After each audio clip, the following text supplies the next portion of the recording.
Antes de amar a alguien, debemos amarnos a nosotros mismos. ¿Te suena conocida esta expresión? Parece que es el principal consejo que debemos seguir para establecer mejores relaciones de pareja. Pero ¿cómo empezamos a amarnos? ¿Es suficiente con tener una buena autoestima? Suponiendo que somos conscientes de lo que queremos y además vamos a terapia o trabajamos en conocernos, ¿qué buscamos en una pareja después de sentirnos preparados para amar? Quizá no cambiemos nuestras preferencias a la hora de elegir pareja. A lo mejor nos enfrentamos a los mismos conflictos, pero hay algo claro. El amor propio nos hace relacionarnos de manera positiva y promueve que aprendamos a establecer límites y llegar a acuerdos. Hola, ¿qué tal? Muy buenos días. Gracias por acompañarnos esta mañana aquí en Diálogos en Confianza hablando de este tema para amarnos nosotros mismos, que es una expresión, como ya lo escuchamos, que a lo largo de la vida y cuando estás en una relación de pareja y no funciona, te preguntas muchísimas cosas, es decir, el por qué esta persona no me ama como yo quiero que me ame. Y muchas veces nos dicen, es que debes amarte a ti mismo antes de amar a otra persona. Pero la pregunta es, ¿y cómo le hacemos? Y sobre todo en esta época en la que estamos viviendo la pandemia, ¿cómo le hacemos para salir adelante y para amarnos a nosotros mismos y estar conscientes para poder amar a otra persona? Quédense con nosotros, pero también hablaremos de un tema muy importante en esta época y siempre, que es la masculinidad, hablar de cómo el machismo está afectando la salud de los hombres. Y al igual que como todos los días le hemos estado informando acerca del COVID-19, tendremos a una infectóloga para que nos hable más del tema y responda todas sus preguntas. Óscar Virués, ¿cómo estás? Muy buenos días. Muy bien, muy buenos días. Me da mucho gusto saludarte, mi querida Carmen, igualmente a todas las personas. Hoy tenemos una agenda bastante apretada, temas muy interesantes para que nos acompañen durante este programa de Diálogos en Confianza. Así es, y bueno, está con nosotros aquí nuestros especialistas, los vamos a presentar. Yesenia Peña, doctora en Ciencias Médicas y especialista en Antropología Sexual y Género. Bienvenida, Yesenia. Al contrario, un gusto estar con ustedes y un tema a tratar muy profundo sobre eso, lo que es la pareja en términos de el amor propio. Así es. Tatiana Yedid Lastra, psicoterapeuta y sexóloga, bienvenida. Muchas gracias por la invitación. Y César Rivas, psicoterapeuta gestal, especialista en grupos terapéuticos, en parejas y psicopatologías. Bienvenido, César. Gracias, Carmen. Muy buenos días. Muchas gracias por la invitación. Ahora vamos a entrar de lleno con el tema, solamente una pausa rapidísimo y regresamos a Diálogos en Confianza.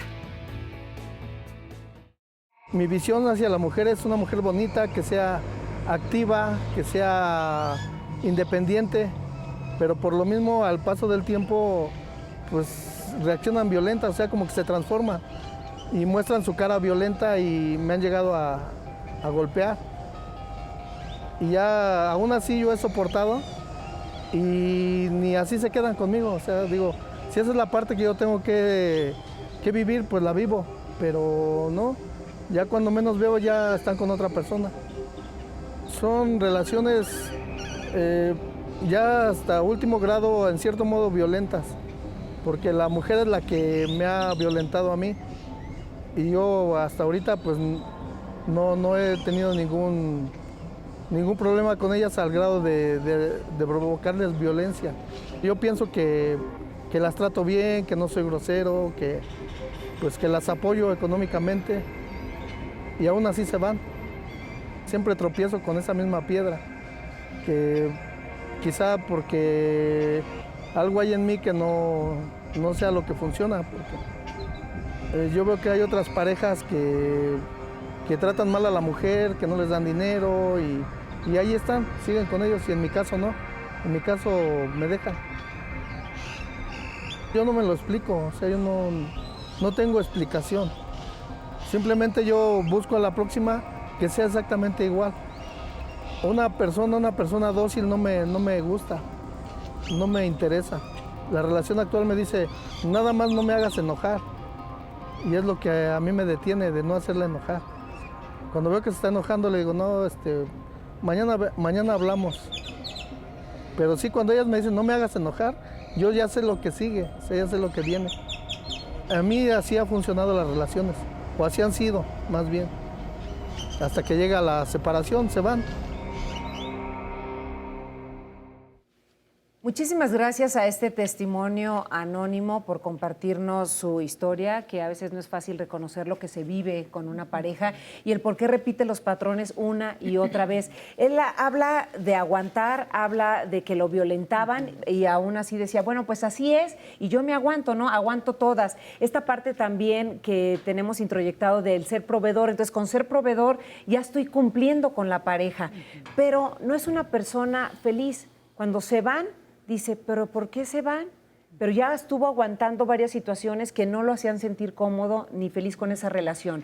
¿Por qué elegimos siempre a la misma pareja? ¿Por qué se repiten estos patrones? Algo muy importante es comenzar pensando y reflexionando sobre que amarnos antes que amar a otro no es una opción, es un imperativo, ya que ahí nosotros podemos expresar nuestra afirmación, nuestra valía y generar confianza para desarrollar identidad. Cuando nosotros no tenemos potencializado nuestro conocimiento, nuestra autoescucha, nuestro autocuidado, pues es muy fácil poder darle la responsabilidad a los otros. Y entonces se amalgama con esas estructuras de género y de roles que hemos normalizado, donde pensamos que esos comportamientos violentos, de ser un cero a la izquierda, de ser solamente proveedor o solamente ser una mujer para tener hijos, son suficientes y cumplimos nuestra labor social. Lo cierto es que todo lo aprendido se puede desaprender y tenemos la oportunidad de ser felices, de cambiar las cosas, pero lo principal, de tomar decisiones con responsabilidad para poder salir a la búsqueda de esa incondicionalidad en el amor que solamente nosotros no lo podemos dar. Sí, a mí me parece que justo desafortunadamente la palabra clave es el aprendizaje. Sí. ¿No? Todo, la sociedad, las películas, los programas, los libros, todo apuntan hacia el amor romántico, ¿no? A un amor en donde tenemos que sacrificarnos a favor de otra persona.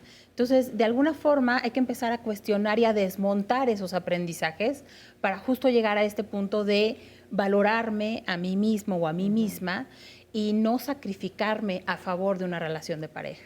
Esta expresión que él decía es aprendida, es decir, no me hagas enojar, es algo que se repetía con sus parejas y él mismo lo dice, yo ya sabía lo que seguía después de esa expresión. ¿Será que él vivió de niño esa expresión por parte de la madre o del padre? Es correcto. Yo escuchando el testimonial, justamente cuando él no se hace responsable, pareciera que es un aprendizaje o pareciera que es algo automático. Y no, creo que esto se da en el seno familiar, cuando el autoconocimiento viene del concepto de cómo te dicen en tu infancia que tienes que ser, sin siquiera darte la oportunidad de reflexionar cómo eres, porque yo no creo que a los seres humanos nos guste la violencia. Creo que se nos ha dicho que tienes que tratar a la mujer de esta forma, o tienes que contestar, o tienes que ser celosa o celoso para que puedas funcionar de esta forma.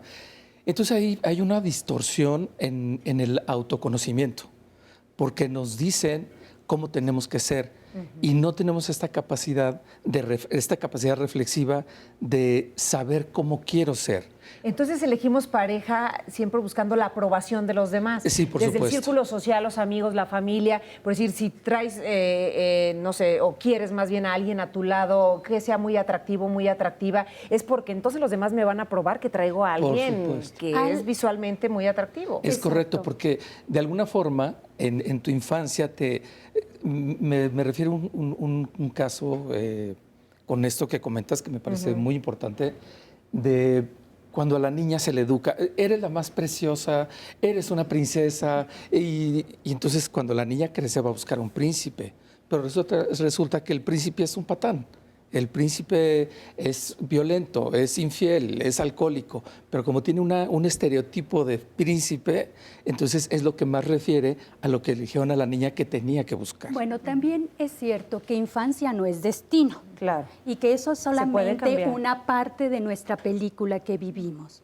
Y que en ese tenor, pues tenemos la oportunidad de contrastar nuestras experiencias, construir nuestros gustos. La autoestima forma parte de nuestra identidad. Identificarnos para adquirir una confianza personal nos permite a nosotros, pues, cuestionar esos patrones sociales y culturales.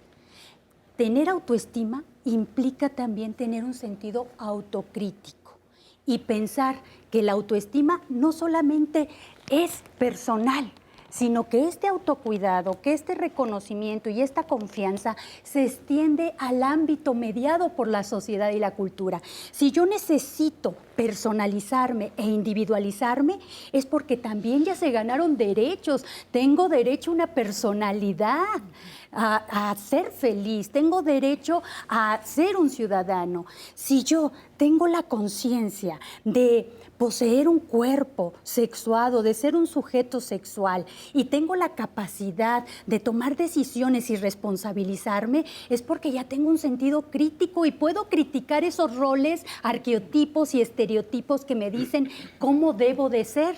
Y finalmente puedo aspirar a ser feliz y eso ya me habla de una autonomía. Entonces, este amor propio tiene que ir de la mano con esta estructura social, porque de nada sirve que yo me hinche de autoestima yendo a consejería, teniendo talleres y cursos, que cuando llego a mi casa me ponchan, me golpean, encuentro violencia. Entonces, esto se debe de expandir a mi pareja, a mi familia y a la sociedad. Van de la mano. Pero ¿qué tanto, entonces, si yo no estoy dotado o dotada desde mi infancia de todo esto, puedo irlo construyendo?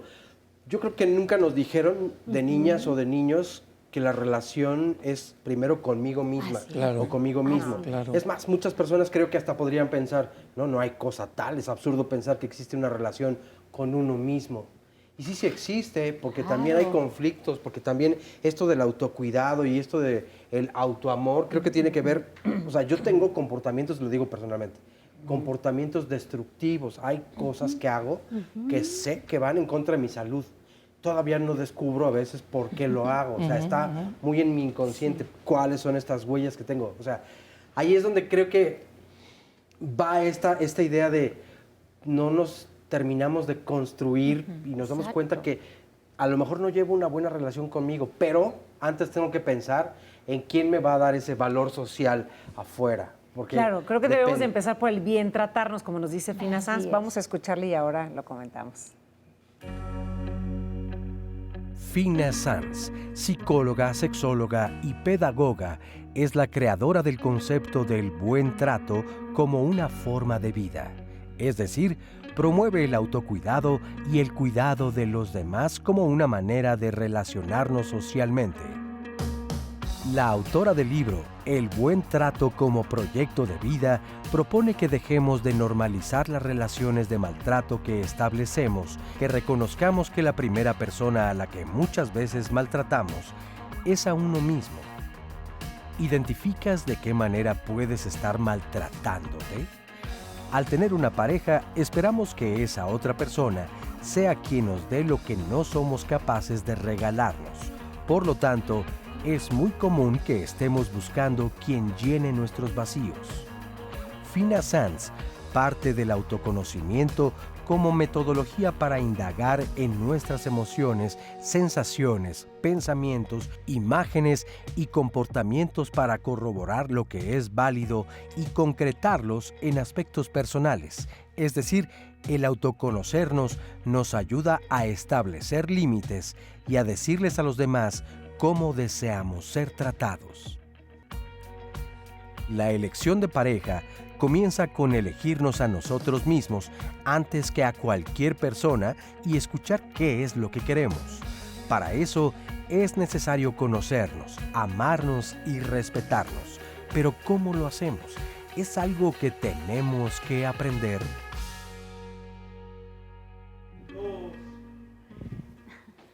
Y ahí está la pregunta, ¿cómo le hacemos para bien tratarnos? Antes de estar pensando en cómo elegimos a una pareja, hay que elegirnos a nosotros mismos, hay que elegir nuestro autocuidado, el bien tratarnos, el amarnos para empezar entonces de una manera positiva con alguien más. Es correcto. Quisiera regresar un poquito con respecto a lo que comentabas, Jessie. El ser humano nunca se va a hinchar de autoestima. Ojalá pudiéramos hincharnos de autoestima. Creo que a veces nos hinchamos de ego. Y la autoestima está muy confundida con el ego. Exacto. Y con la seguridad, ¿hay una diferencia entre seguridad y autoestima? Sí, sí hay una diferencia. Lo voy a explicar rápidamente en mi concepto qué es el ego. El ego es como este guardaespaldas, como un guardaespaldas que traemos atrás. El ego no es malo, hay una creencia que es malo.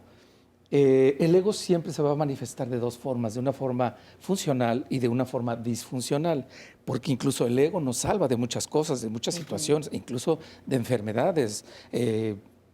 Ahorita en la pandemia personas dicen, no, a mí no me va a dar. El ego también te ayuda mucho. El ego de una forma disfuncional es aquel que, no, estás gordo, estás feo, nadie te va a querer. Entonces, darnos cuenta cuándo es el ego y, y de qué forma se activa, de una forma funcional o una forma disfuncional. Ahora, paso a la autoestima. No es tan fácil, no es tan fácil tener como un concepto de autoestima. Es un proceso que lleva fases. De entrada, ¿qué es la autoestima?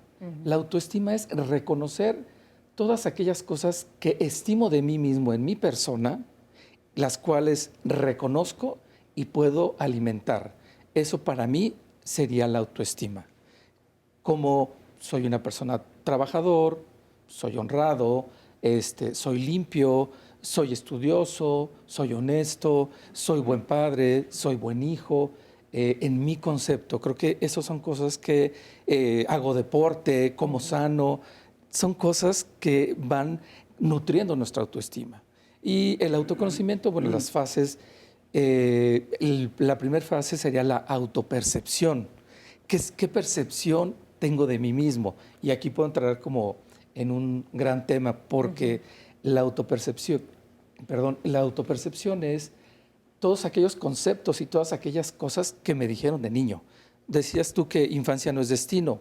No es destino, pero es el software, son las ideas con las que cuando nacimos nos dijeron que eran. Viene un proceso. Pero podemos cambiarlas. Por supuesto, actualizarlas.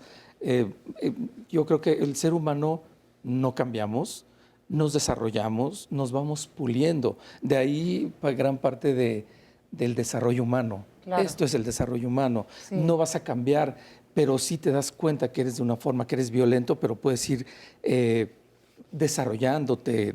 Como decías tú, Oscar, hace un momento, estas cosas que vienen de no sé por qué hago esto, conductas autodestructivas, reconocer de dónde vienen, ¿no? Cuando hay un trabajo personal a profundidad, identificamos de dónde vienen. La siguiente paso sería la autoobservación.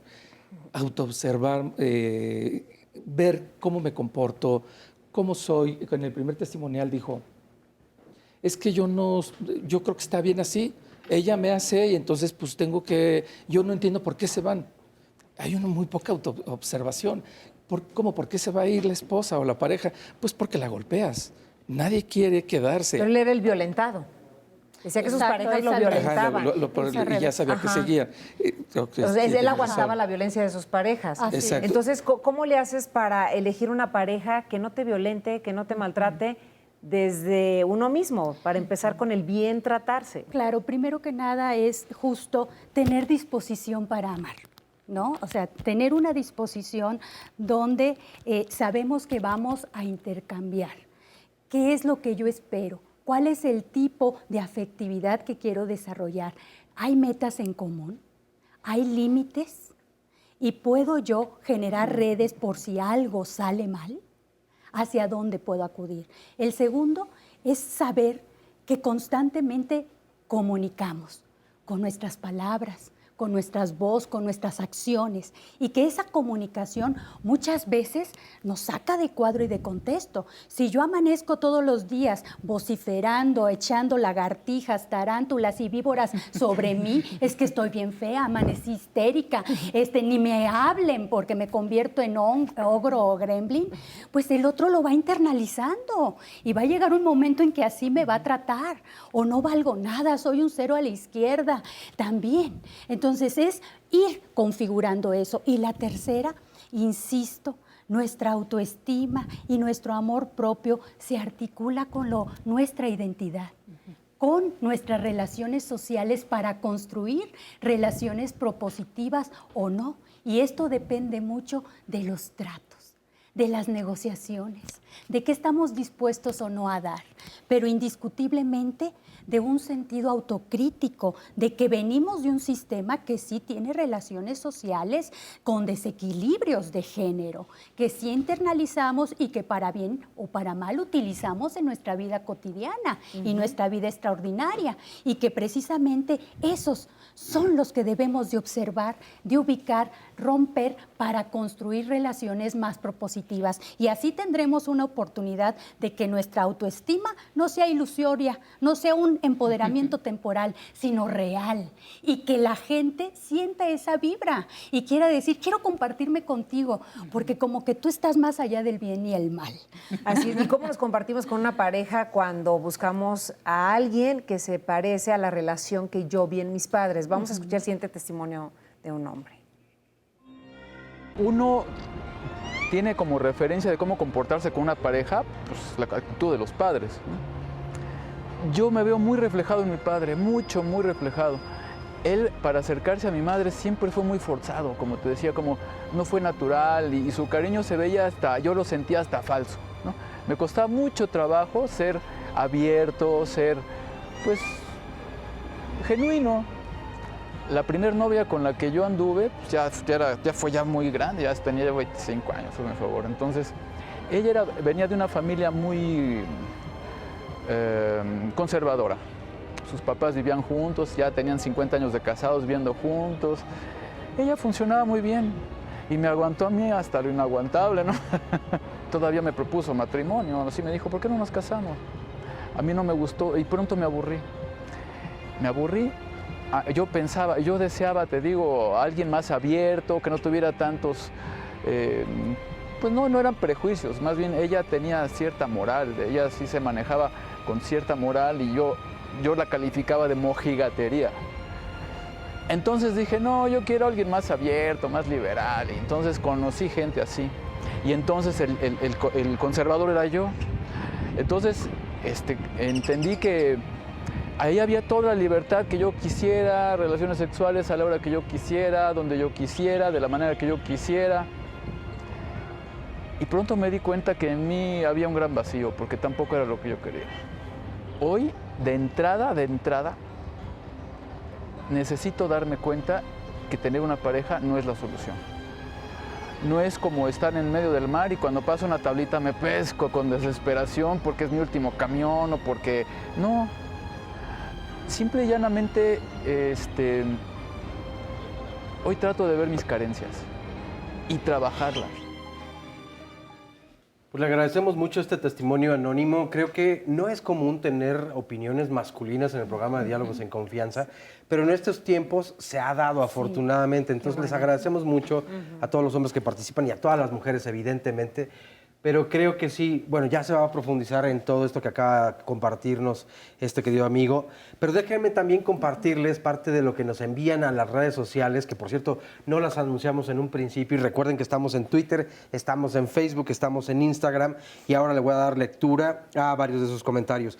Muchos saludos, por cierto, nos manda Luna Mariana, saludos desde la Ciudad de México, desde Michoacán, Azareli Fernández, desde Florida, Estados Unidos, Mayra Ruiz, desde Villahermosa, Julio Salk, desde Guadalajara, Alicia González, desde Colima, Héctor Venegas, Teresa de Jesús, desde Chetumal, Quintana Roo, desde Texcatepec, Hidalgo, Isa Álvarez, desde Oaxaca, Pati Vázquez Martínez, desde Toluca, Gloria Sierra, Desde Burdeos, Francia, Shareni Galindo.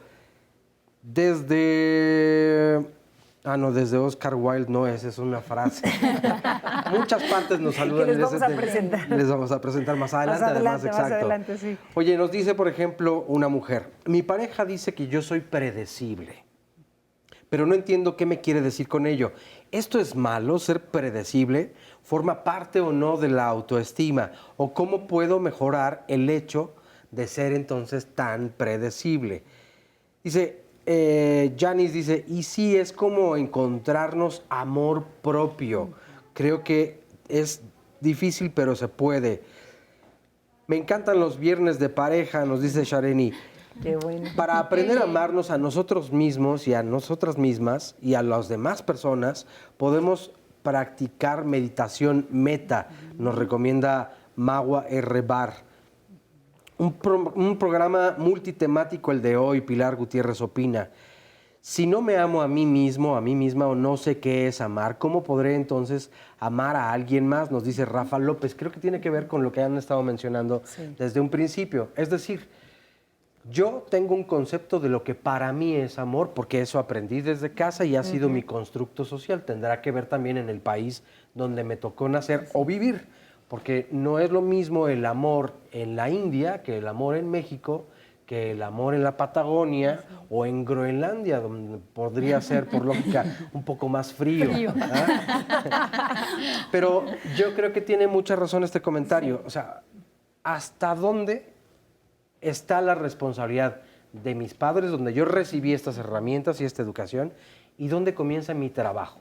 ¿Dónde me doy cuenta que esos vacíos son míos, no son ni de mis padres, y mucho menos de aquí en adelante de mi pareja? Yo quisiera retomar esta idea de la tablita de salvación del video del anónimo. Sí. Porque si yo estoy pensando que mi pareja es mi tablita de salvación, difícilmente me voy a poder separar de ella. Es como si estoy en medio del mar agarrada de una tablita. No hay otro lado de donde yo me pueda tomar. Entonces, pase lo que pase, violencia o no violencia, yo me tengo que quedar ahí. Ahora, ahí es donde entra la frase de que me tengo que amar yo para después amar a alguien.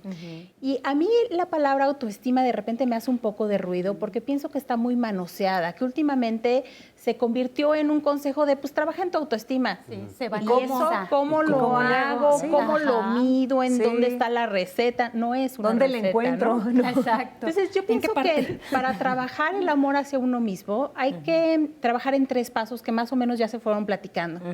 El primero es el conocimiento personal, ¿no? Un poco lo que hablabas tú de la identidad personal. El segundo tiene que ver con la aceptación y es un poco lo que hablabas tú de no juzgarnos.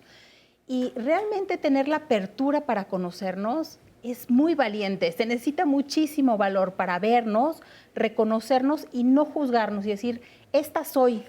Así soy.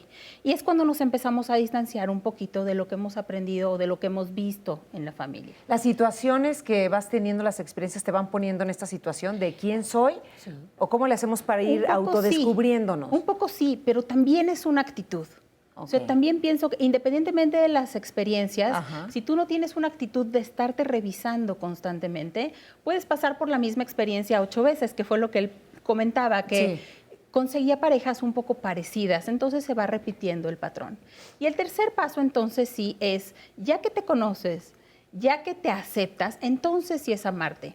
¿Cómo se ama uno a uno mismo? Quizá es más fácil verlo a la distancia, o sea, ¿cómo le haces tú para amar a alguien, a tu hijo, a tu pareja, a tu amigo?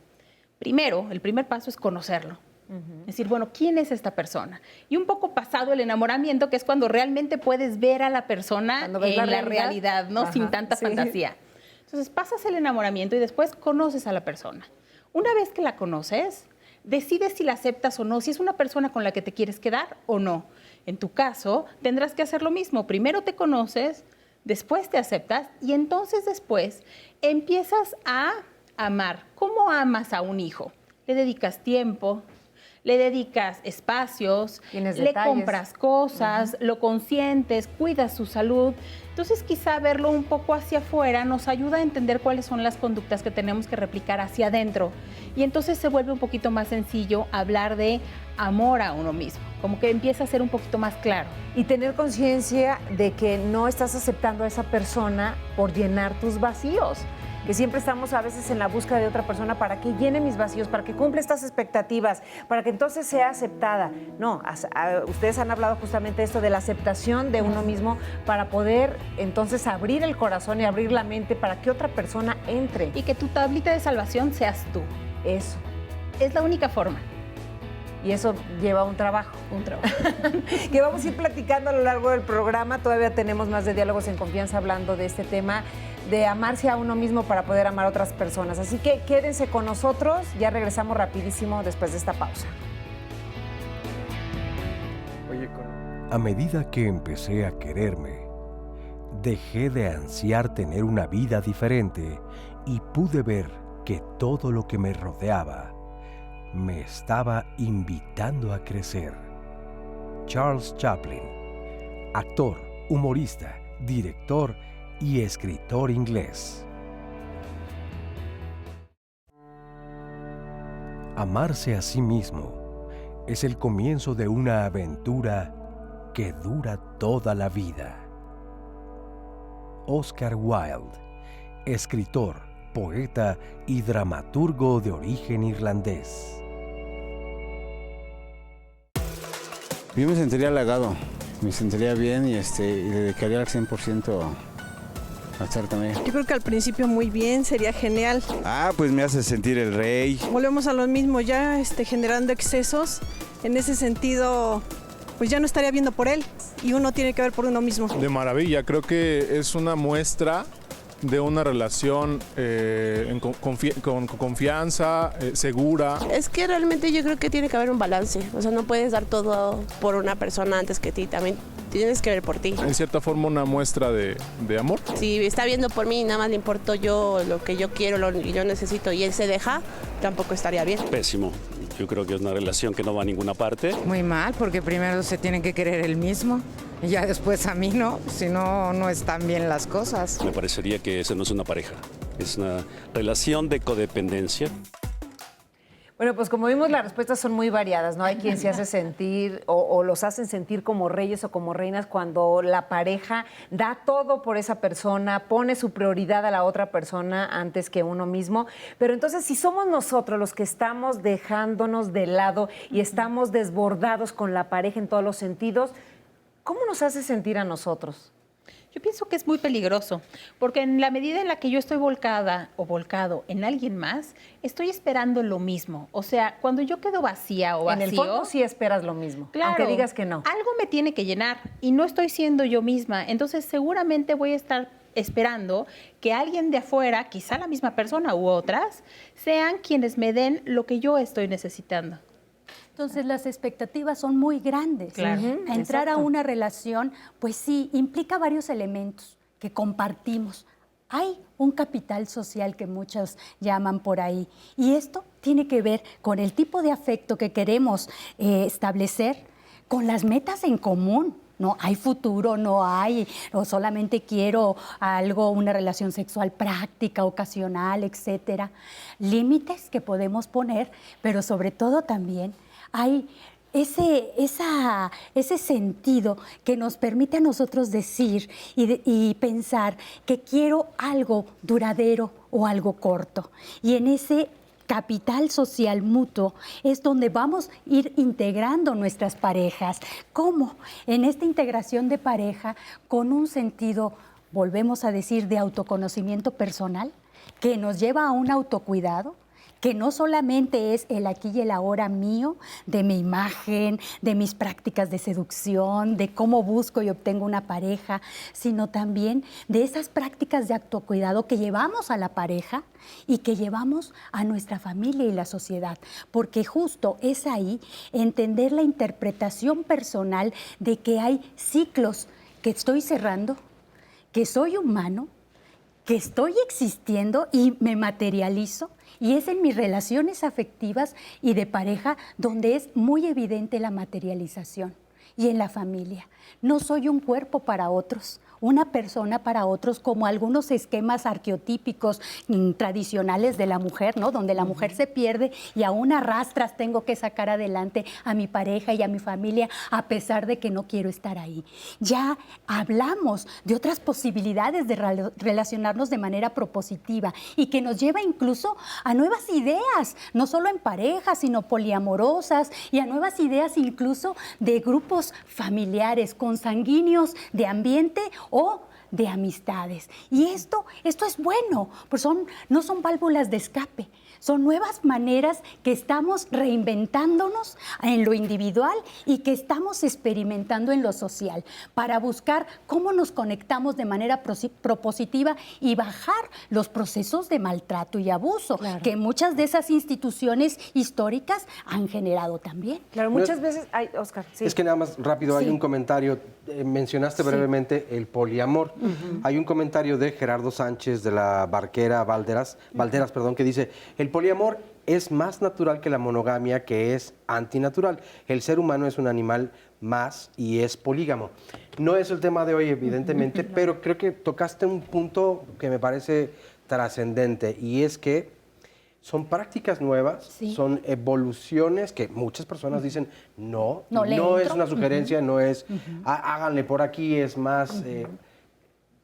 ecuánime o es más sencillo el camino. No, esa es una decisión de cada una y de cada uno. Sí, claro. Lo cierto es que creo que ante estas nuevas formas de hacer pareja, lo que estamos buscando es que las relaciones sean más equitativas y sobre todo más amorosas. Eso es lo que hay que destacar, nada más. Y es lo que dice entonces aquí Gerardo, es antinatural. Si crecimos entonces con ideas como de el amor romántico, que se ha venido defendiendo desde hace mucho tiempo y lo que ha provocado en algunas parejas es más violencia, ¿será que entonces estamos resistiéndonos como humanidad al concepto de la monogamia y esto nos ha dañado todavía más y permite entonces que se violenten muchos otros temas además de las personas? Son formas de estructura social que nos han constreñido a ciertas prácticas de emparejamiento y aparejamiento. Una de ellas ha sido la cuestión monogámica,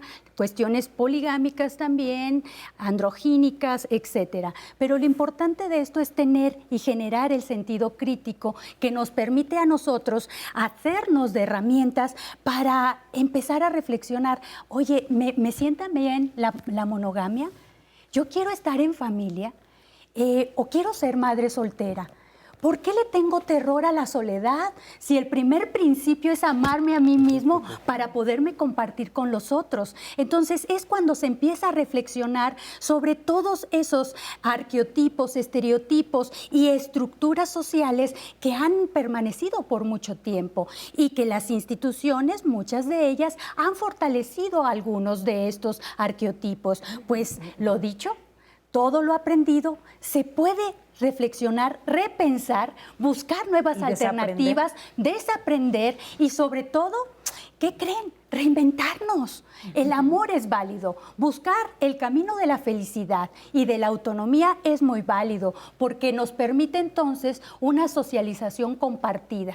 Nos permite también respetar al otro que dice, a mí mis formas tradicionales me funcionan, adelante. Por ahí continúa, a mí no me funcionan. Y estoy buscando alternativas. Y muchas veces las gentes dicen, ¿sabes? En esta parte de mi vida no me funcionan.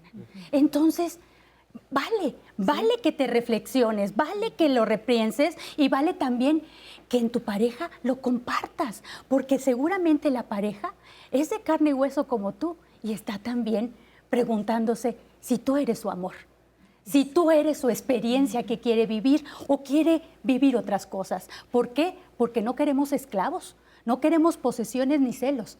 Queremos compartirnos en realidad para acceder a esa incondicionalidad del amor que sabemos solo que lo podemos encontrar en nosotros mismos. Eso que hablas de la incondicionalidad creo que es muy importante porque muchas veces uno dice, es que yo soy incondicional con la pareja en todos los sentidos y lo demostramos como eso, como amor, como una muestra de amor. Siempre es así una muestra de amor el ser incondicional y qué tanto estamos ignorando lo que nosotros queremos, deseamos y necesitamos. Me gustaría rezar un poquito, ahorita retomo esto que comentas, con respecto al poliamor. El poliamor no son nuevas formas de relacionarnos. El poliamor ya lo vivimos en los 70s, Peace and Love, y no nos funcionó como sociedad. Fue una época que creo que últimamente ha habido esta tendencia de soy poliamoroso, quiero experimentar, aunque sé que no es el tema, como bien dijiste, Oscar. No es algo nuevo, esto ya lo vivimos y no nos funcionó. Pasando a esto, lo que estabas comentando, Carmen, de ser incondicional como una muestra de amor. Con respecto a la incondicionalidad, bueno, primero replantear para mí qué es el concepto, yo qué idea tengo de ser incondicional. Porque si bien creo que los seres humanos no podemos ser incondicionales, creo que somos condicionados por una cultura, por una educación, por una situación. No podemos ser incondicional con la pareja. Si no tenemos acuerdos claros, si no tenemos una estructura interna, si no tenemos sobre todo acuerdos claros con la pareja, no vamos a poder tener una condición o una incondicionalidad ante ese acuerdo que yo tuve con mi pareja. Pero un incondicional de que me quito la comida para dártela a ti y tú, como lo que comentaba hace rato de la tablita de salvación, ¿no? Pues no, realmente creo que son conceptos muy utópicos que nos han alejado mucho de la realidad y nos alejan mucho de conocernos y saber quién soy yo y qué puedo dar. Esta forma de volcarme tanto a la otra o al otro sí nos deja vacíos. Claro. Sí nos deja desolados, sí nos deja deprimidos y sobre todo porque nunca vamos a recibir lo que estamos dando. Pues vamos a escuchar a una mujer que nos comparte esta parte de su vida. Desde mi niñez no me permitieron primero ser niña. Mi madre lo que hacía era regañarme, golpearme. Y eso a mí me fue creando una mente de que no me merezco nada, que todo lo que yo pudiera decir, hacer, no valía. Fui creciendo con inseguridad, con miedo, aparte de que no me sentía merecedora de nada, ¿no? De jugar, de ser feliz, de comerme un helado, ¿no? Y cuando yo lograba o obtenía algo diferente a lo que tuve de niña, dudaba, ¿no? Decía, esto a poco es para mí, ¿no? Tuve que caer en el fondo para poder buscar ayuda, para empezar a conocerme, para empezar a cambiar muchas cosas. Principalmente una de las decisiones muy fuertes que tuve que tomar yo sola es dejar a la pareja, porque esa baja autoestima me tenía prendida, ¿no? Prendida de él, o sea, no puedo dejarlo, ¿no? Porque sentía que nadie me iba a querer, que nadie me iba a buscar, que no tenía valor para nadie. Precisamente porque yo no tenía esa capacidad de tomar decisiones, de decir no cuando yo quería decir no, o decir sí cuando yo quería decir sí. Y la verdad es que ha cambiado mucho mi vida. Cuando yo descubro que tengo que quererme yo, tengo que valorarme yo, porque nadie lo va a hacer por mí. Y así poco a poquito va subiendo esa autoestima que, bueno, al día de hoy me ha ayudado a creer en mí. Puedo hacer cosas aún con miedo, pero sé que las puedo hacer, ¿no?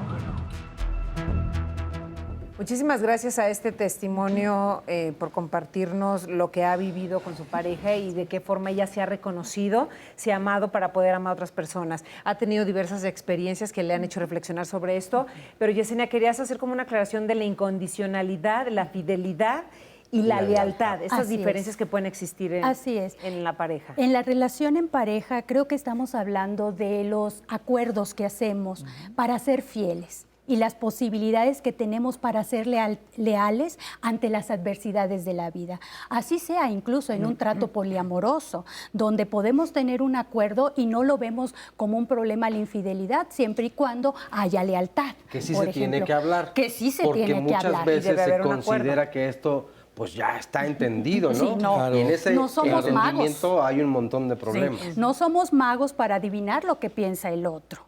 Y precisamente por eso siempre nuestras palabras tienen que ser claras y contundentes para materializar nuestras ideas, para decir aquí estoy, existo y quiero tener pues voz dentro de nuestra relación, ¿no? Y no ser un apéndice o desvanecerme. Por el otro lado, las relaciones de incondicionalidad se dan hacia uno mismo y en estas relaciones de incondicionalidad que se proyectan al contexto y ámbito social, extendemos redes de solidaridad. Precisamente, por eso cuando alguien está en una situación de maltrato, de no poder alcanzar económicamente en esta crisis para poder sobrevivir, subsistir, etcétera, hay relaciones de solidaridad que se presentan entre las personas. Pero la pareja tiene una relación no solo de solidaridad, sino de esa lealtad que permite, vamos a enfrentar la dificultad juntos. Y yo quiero tenerte en mi vida porque me siento no reflejado, sino que me siento una mejor persona con mayor potencial de desarrollo. Y eso cambia las cosas de 360 grados. Adquirir esto implica un trabajo muy exhaustivo, un trabajo de conocernos primero, un autoconocimiento. Implica también cerrar círculos de dolor y duelo en nuestra vida. Implica poner límites y saber cuáles son nuestros límites, porque a lo mejor yo estoy viviendo un proceso que no sabe mi pareja. ¿Y por qué lo escondo? Muchas mujeres me han dicho, es que guárdame este dinerito porque no lo quiero tener en mi casa o no lo quiero tener en el banco porque si se entera él me lo quita. Cuando tenemos una pareja y tenemos golpea. esos secretos, estamos diciendo que no estamos tan parejas, que no hay tanto equilibrio. Pero también implica lo más hermoso que acaba de darnos el testimonio. Adquirir confianza personal para desarrollarnos. Cuando uno tiene voz, la voz suena y resuena desde el interior y hace posible que aún el más violento se detenga, porque dice, ya no puedo controlar. O aún la más violenta se detenga porque dice, ¿sabes qué? Me va a terminar y es en serio. Así es, y así como nuestro testimonio hablaba de la autoestima, aquí tenemos los 4 pilares de la autoestima, vamos a escucharlos. Antoni Bolinches, psicólogo clínico y terapeuta de pareja, explica en su libro El secreto de la autoestima que la seguridad en uno mismo y la autoestima son dos conceptos distintos, ya que por un lado podemos valorar positivamente características de nuestra forma de ser, pero habrá otras cosas con las que nos sentiremos muy inseguros. Señala que la seguridad de la persona adulta no se apoya en una, sino en 4 pilares: la autoestima, la autoimagen, el autoconcepto y la competencia sexual. Por tanto, la seguridad global aumenta o disminuye en función de los refuerzos positivos o negativos que recibe a través de cada uno de los 4 factores que la componen. Y es que la forma en cómo nos miramos desde estos ángulos que propone Bolinches es lo que nos hace tener relaciones que funcionen o no. El error en las relaciones de pareja es que miramos al otro y nos olvidamos de quiénes somos y qué queremos, por lo que conocernos quizá no cambie las características que buscamos en una pareja, pero sí nos ayuda a tener mejores relaciones desde el amor propio y no desde la exigencia hacia el otro para que nos dé lo que no tenemos. Muy importante escuchar estos 4 pilares de la autoestima, ¿no? Cómo aprendemos a querernos y a valorarnos. Claro, es regresar a uno mismo. Exacto. ¿No? Con respecto a la incondicionalidad, a mí me parece importante retomar que es uno de los conceptos más apoyados o más por el amor romántico. Es un concepto muy romántico y muy utópico, como decía César. A mí me parece que esto de pensar que somos incondicionales también toca otra idea que se nos complica a los seres humanos y es el reconocer que somos egoístas. El egoísmo está satanizado. No debemos de ser egoístas. Exacto. Tenemos que estar dando y pensando Desde todo el niños nos tiempo lo por dicen, para todo el el otro. tiempo. Y está un poquito alineado con este concepto de la incondicionalidad.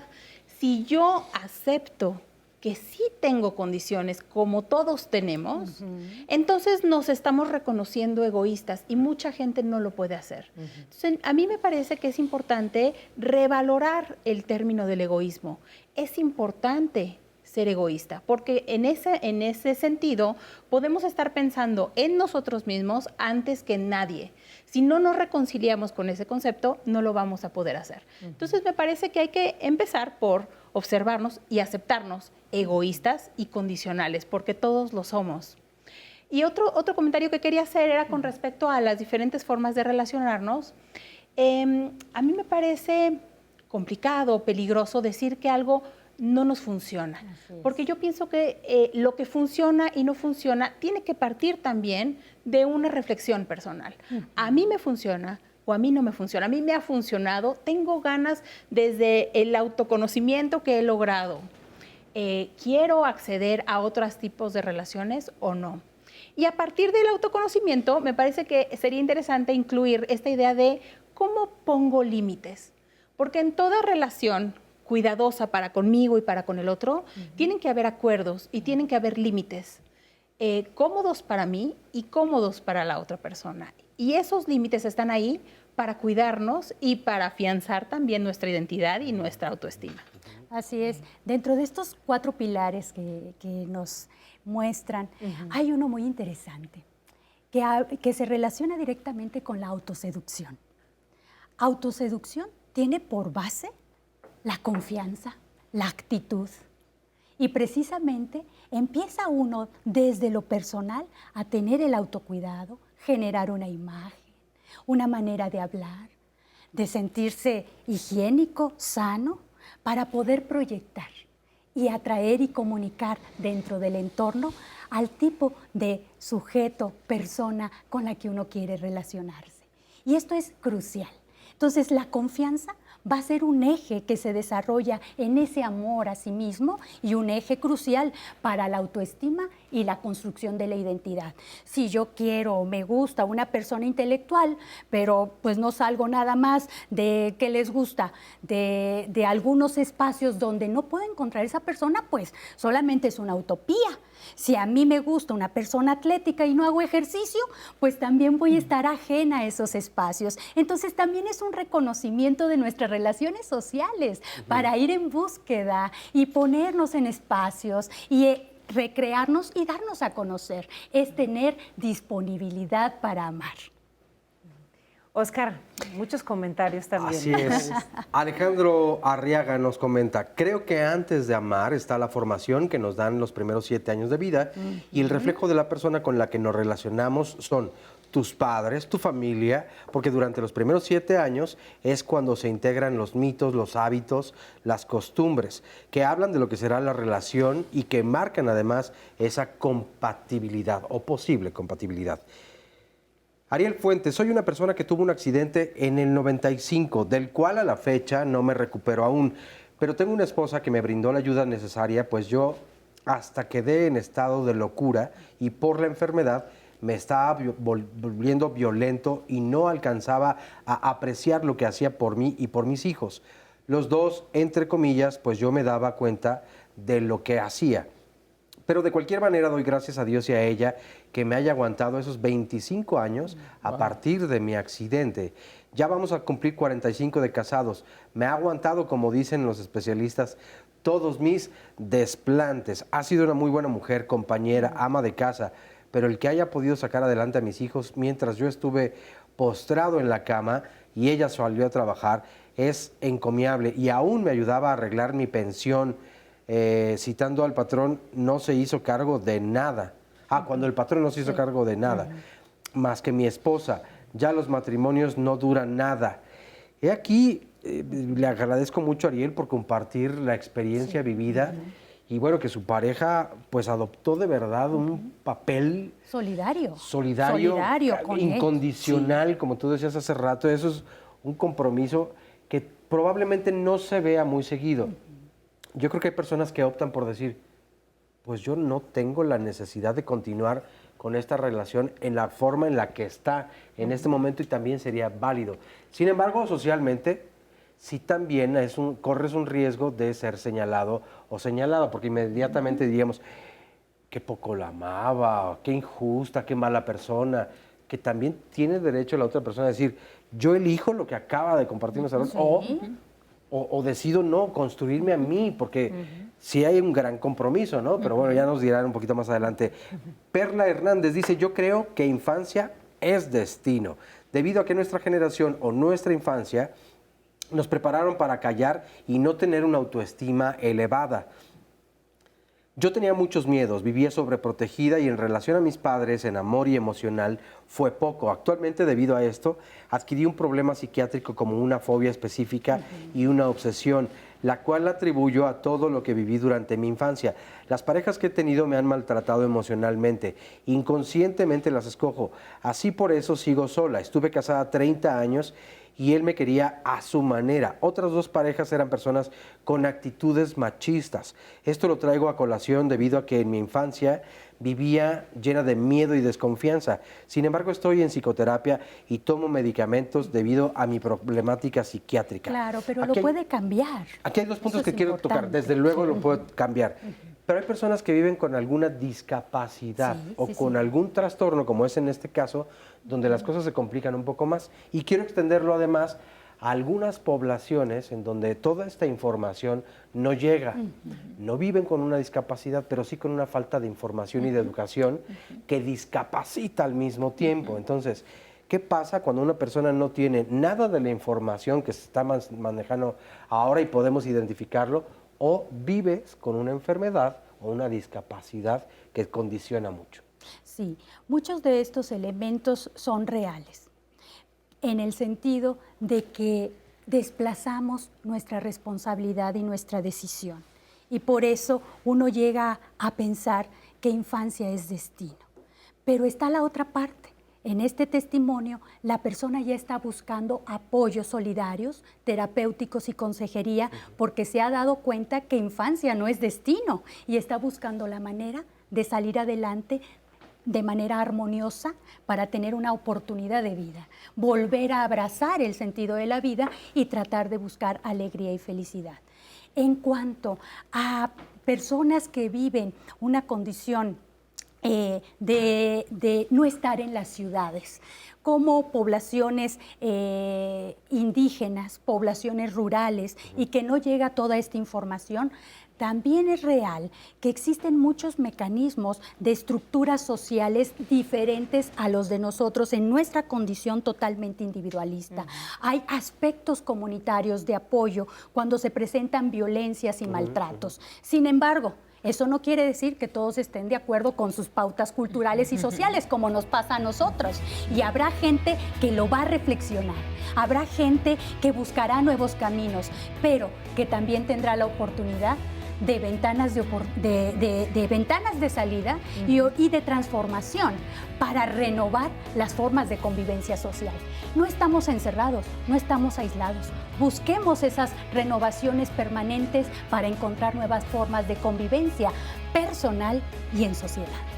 Y sin duda todo esto que estamos viviendo ahora nos hace reflexionar sobre esto que tú nos acabas de decir, Yesenia, para ver cómo nos encontramos desde nuestro centro para podernos relacionar con las demás personas y qué es lo que queremos en una pareja, en la persona que queremos a nuestro lado. Cómo nos podemos nutrir para vivir una relación sin violencias, sin cosas que nos hagan sentir menos, que nos hagan sentir como que no estamos en este mundo. Lo vamos a saber después de esta pausa, así que regresamos aquí a Diálogos en Confianza. No se vayan. La peor soledad es no estar cómodo contigo mismo. Mark Twain, escritor, orador y humorista estadounidense.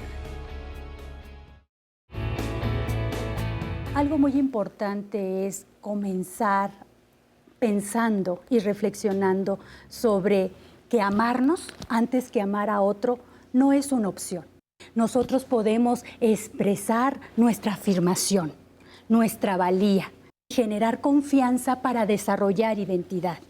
Todo lo aprendido se puede desaprender y tenemos la oportunidad de ser felices, de cambiar las cosas. Desafortunadamente, la palabra clave es el aprendizaje. Sí. ¿No? Todo, la sociedad, las películas, los programas, los libros, todo apuntan hacia el amor romántico. De alguna forma hay que empezar a cuestionar y a desmontar esos aprendizajes, valorarme a mí mismo o a mí misma y no sacrificarme a favor de una relación de pareja. El autoconocimiento viene del concepto de cómo te dicen en tu infancia que tienes que ser. No tenemos esta capacidad reflexiva de saber cómo quiero ser. Y tengo la capacidad de tomar decisiones y responsabilizarme, es porque ya tengo un sentido crítico y puedo criticar esos roles, arqueotipos y estereotipos. Finalmente puedo aspirar a ser feliz y eso ya me habla de una autonomía. El ser humano nunca se va a hinchar de autoestima. Ojalá pudiéramos hincharnos de autoestima. Creo que a veces nos hinchamos de ego. El ego es como este guardaespaldas, como un guardaespaldas que traemos atrás. El ego no es malo, hay una creencia que es malo. El ego siempre se va a manifestar de dos formas, de una forma funcional y de una forma disfuncional. La autoestima es reconocer todas aquellas cosas que estimo de mí mismo en mi persona, las cuales reconozco y puedo alimentar.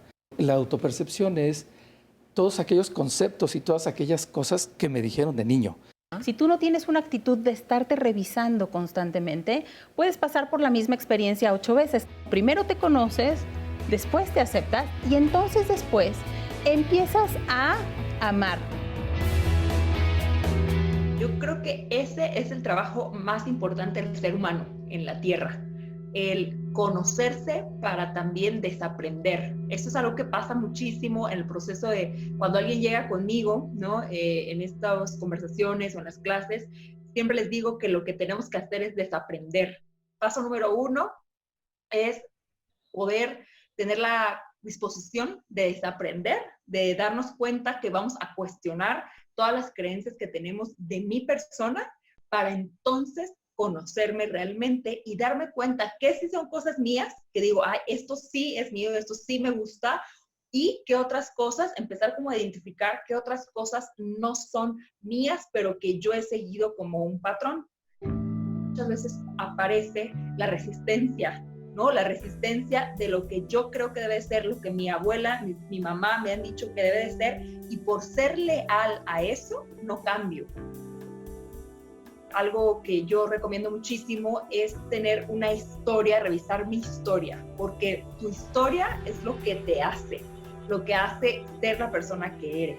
Para mí también es un trabajo de autoconocimiento hermoso, profundo, donde podemos ver con más claridad, porque la historia no miente, ¿verdad? Es algo que siempre nos puede dar muchísima información de cada uno de nosotros. Y ya teniendo esto, ir viendo qué estoy repitiendo de estas historias, cómo voy a hacer este cambio. Porque si yo vengo aprendiendo lo mismo de hace 8 generaciones hacia atrás, de repente, ¿cómo hacer este cambio? Primero la valentía de decir, ya no voy a ser como ustedes, ya no voy a ser la persona que ustedes esperan que sea y no voy a construir mis relaciones como ustedes lo han construido. Entonces, una herramienta muy poderosa puede ser la meditación, el silencio, lo que ocurre en la autoobservación, mindfulness, el mantra, ¿no? La práctica del mantra purifica muchísimo la mente, y también la parte de las respiraciones. La respiración me ayuda a estar más en calma y mucho más concentrado hacia mí. Entonces, cuando hay esta herramienta en ti, como una práctica diaria, como una práctica cultivada, como una práctica de mucho compromiso, puedes responder distinto. De ahí surgen unos temas valiosísimos de cómo yo puedo conocerme tanto, hacerme cargo al 100% de mí, para entonces compartir este autoconocimiento con mi pareja.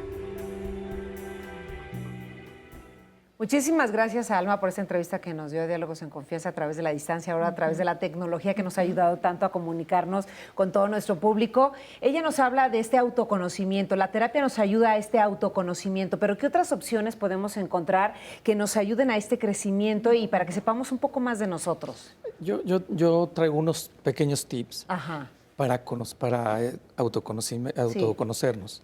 Y bueno, más que ahorita en este tiempo tenemos tiempo, que estamos en casa. Primer punto, escribamos un diario de nosotros. El segundo es anota tus virtudes y tus defectos.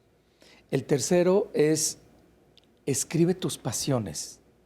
¿Cuáles son tus pasiones? Y no me refiero a las pasiones románticas o sexuales. Que también se vale, ¿no? Sí, sí, Claro. pero cuando se habla de pasiones como que nos vamos Claro, ahí. sí, las pasiones de la vida, a lo mejor. A las pasiones de la vida, que Ajá. a lo mejor te apasiona armar rompecabezas, aeromodelismo, no sé, tantas actividades. Sí. Anótalas. Otro es, pide a 2 o 3 personas en las cuales verdaderamente confíes que te den una descripción o qué piensan de ti. Ojo, y aquí es muy importante pedir que te den aspectos positivos y negativos. Una crítica, pero de personas que tú confíes, no personas que tú tengas en un concepto que son superiores o que son muy estudiados. Que pueden ser confiables. Exactamente. Que Es tú diferente, confíes, ¿no? totalmente que pueden ser confiables diferente. a que tú confíes en Por ellos. supuesto. Ajá. Que tú confíes en ella. Y ahorita hay una cantidad de cursos online gratis. Tomen algún curso de desarrollo humano, de meditación, de yoga. Con estos pasos vas a descubrirte de una forma diferente. Les aseguro que se van a sorprender de lo que descubren en sí mismos, qué son, qué les gusta. Hay personas que les gusta cocinar y nunca han cocinado, o que les gusta los avioncitos a control remoto, pero nunca porque les da miedo, o porque la frase que es en la actualidad, no tengo tiempo. Hay que aventarnos a experimentar en este momento. Experimentar. Sí. Y ahorita sí tenemos tiempo, todos tenemos tiempo. El tiempo que usábamos para ir a la oficina o para viajar, ahora lo podemos dedicar a estas actividades, que me parece que son muy simples, son actividades muy sencillas, pero nos va a dar un muy buen autoconocimiento. Creo que esta época de confinamiento nos está dando una lección muy importante, porque coincido, creo que el primer pretexto para el autoconocimiento o no llegar a él es no tengo tiempo. Así es. ¿Qué pasa en realidad? Porque ahora que sí lo tenemos, hay personas que probablemente seguimos diciendo, es que no tengo tiempo, aunque no lo creas, aunque estoy en No casa, me alcanzan a pero mí no los me días, alcanzan. ¿en serio? Exacto. ¿Qué pasa? O sea, hay un miedo a descubrir o a reconocer lo que soy y que no me gusta y que no quiero responsabilizarme y trabajar en ello. Creo que ahora más que nunca nos damos cuenta de nuestras debilidades y fortalezas. Hoy es ¿no? una lección. Sí. Así es. Es un punto ¿Qué importante. nutrimos más? El aspecto de estar hoy en día en casa por una crisis pandémica, pues saca nuestro verdadero yo, saca nuestros temores, saca fantasmas y saca posibilidades de relacionarnos también. Y nos nos percatamos de repente que no conocemos a las personas con las que convivimos y que el peor del caso, nunca nos habíamos escuchado. Y dicen que son mi familia. Ajá, un conjunto de desconocidos que solamente yo veía a las 8 de la mañana cuando me iba y a las 9 de la noche cuando regresaba. Y de repente todo el tiempo los tengo que ver. ¿Quiénes son? ¿Quién soy yo que aún estando con mi familia no me puedo socializar? Me doy cuenta que me puedo molestar. Me doy cuenta que estoy sufriendo de depresión. A lo mejor no me duermo. A lo mejor me acuesto más tarde, a lo mejor quiero estar sola, no quiero estar con ellos. Entonces, ¿qué está pasando? Toda esa revolución. Este conflicto pandémico nos da una oportunidad de entrar y sumergirnos al autoconocimiento personal y de valorar qué tanto yo en realidad he amado. He sido empático o sensible con las personas de mi familia y con mi pareja principalmente. ¿Tengo la capacidad de tolerancia o no la tengo? ¿Hasta dónde se rompe el límite? Tengo la posibilidad de poner límites para espacios personales e íntimos cuando vivo en un departamento de 40 metros cuadrados. Porque además te digo otra. Porque también son esos elementos que se unen. Porque creo que además las en este familias momento que se unen en una casa para poder subsistir en este momento. En hacinamiento, prácticamente. Y es que lo que veo es que tenemos expectativas, pero exigencias hacia las demás personas, pero ¿dónde está el análisis de lo que verdaderamente yo aporto? Y esta es una muy buena oportunidad. Esta paciencia de la que hablas, esto que solicitamos a cada rato de atención, ¿cuánto atiendo? ¿Cuánto tolero? ¿Cuánto escucho? Y hasta ¿cuánto la protejo? frustración económica, porque muchos pues se han quedado sin empleo. Muchos eran empleos temporales y ahorita no hay recursos. O los que viven al día. Y es donde funciona y se activan los mecanismos de empatía, solidaridad también, para poder anteponernos a esta crisis que no va a durar mucho, que esperemos que ya pronto salgamos de esto, pero es ahí donde se prueba el desafío de nuestro amor propio y del amor y solidaridad que tenemos en nuestra pareja, en nuestro grupo familiar y en la sociedad, porque si yo me cuido, te estoy cuidando. Y ahorita vamos por la calle y vemos muchos que no traen el cubrebocas. Y esto nuevamente se asocia con todo el esquema del estereotipo de los géneros. Y parece ser, bueno, ya vendrá el bloque 5, parece ser que son los hombres los que tienen mayor resistencia al autocuidado. En un ratito vamos a hablar justamente de eso, ¿no? De cómo el machismo está afectando la salud de los hombres. Y Tatiana, las mujeres. Sí. Y las mujeres también, claro, va de la mano. Sí. Yo quisiera decir que el autoconocimiento es algo complicado. De hecho, en un proceso terapéutico, de las primeras cosas que empezamos a hacer es permitir o ayudar a que la persona se empiece a observar a sí misma. Reconocer sus emociones. Reconocerse primero y después responsabilizarse. Entonces, no creo que sea una situación, no creo que sea una actitud o una actividad fácil de hacer. Ahora, hablando de hacerlo ahorita en momentos de confinamiento y de pandemia, creo que es todavía un poco más complicado. Si encontramos los espacios para hacer estas tareas, están súper bien. Si encontramos un momentito para hacer meditación, también ya estamos ganando. Pero estos momentos no son...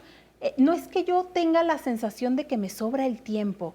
Con la gente con la que yo he hablado, no se sienten de vacaciones, no sienten que les sobra el tiempo y no sienten que tienen la paz y la tranquilidad emocional como para dedicarse a algo muy profundo.